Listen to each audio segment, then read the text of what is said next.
Don't worry about your work, you give it up. What do you want? You want a roof? I'll give you. You want food every day? I'll give you. All you have to do is just sit in one place and be blissful. I will feed you for the rest of your life. Can you do? No, you want to mess up something every day. People say they're only working for a living. I said, don't worry, I'll give you shelter, I'll give you food every day, no problem. All you have to do is, I want to see tears of blissfulness every day. That's all the requirement. You don't have to do any work, you don't have to serve me, you don't have to produce anything, nothing. Just sit here blissfully, we'll feed you, we'll worship you. No. So the problem is not in your work, the problem is not in your life, the problem is not in the world that you live, the problem is just that you have not done the necessary things for this one to flow through this effortlessly, beautifully. The necessary work has not been done and we're just hoping it'll happen by accident. It doesn't happen by accident. Lot of people in the world think United States of America is heaven. But people who live here don't think so at all. Isn't it so? Isn't it? Lot of people in the world are dying to get an entry into the country. If you open up the southern borders, 10 million people will enter tomorrow morning because they think this is heaven. But you are not experiencing it that way, isn't it?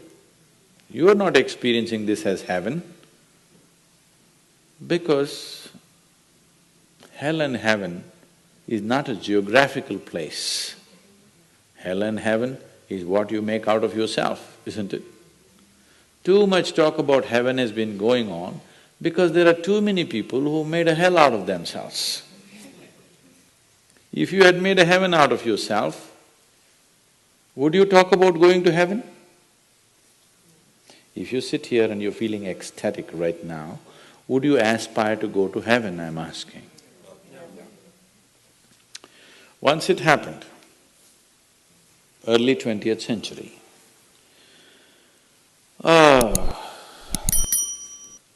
an Orthodox Greek church, a bishop from that church, you know, Orthodox Greeks have their own separate church, they have their own pope who lives in Turkey, you know this? So a bishop from this order had heard so much about Indian mysticism and he wanted to go to India, but he never got around to make it because he had to serve the cloth that he wore. And after 60 years of age, when he is semi-retired, he got the opportunity and went to India. So he came to South India, near where we are, and he wanted to meet a mystic, a yogi. So somebody said, go up this mountain, near a cave, there is a yogi sitting, you can go. So our man went, plodded up the mountain, halfway up and went. In front of a cave, an old man with a gentle smile upon his face was just sitting with his eyes closed. So the bishop went and prostrated. He cannot do it, he is not made for that. But they had told him, if you go to India, you have to crawl. He prostrated like this and with all his four limbs he got up. The yogi looked at him with amusement. Obviously, he has never prostrated anywhere before. And he smiled.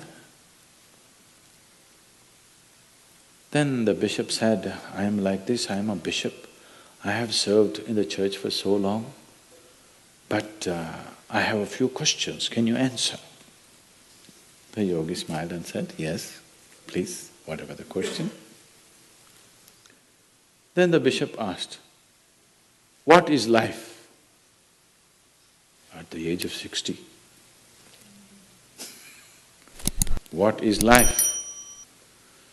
So the yogi closed his eyes, became very blissful and said, life is like the fragrance of a jasmine on the spring breeze. And tears of blissfulness flowed out of his eyes as he was saying this. Then the bishop said, no, no, no. Our Pope has told us life is like a thorn and we must renounce it.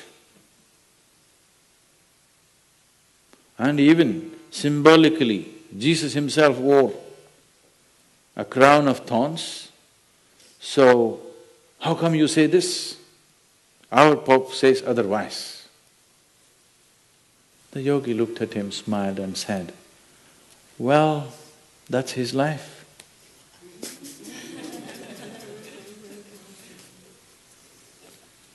So, what you make out of it is not because of where you are, what you are, it is just what you make out of it, isn't it?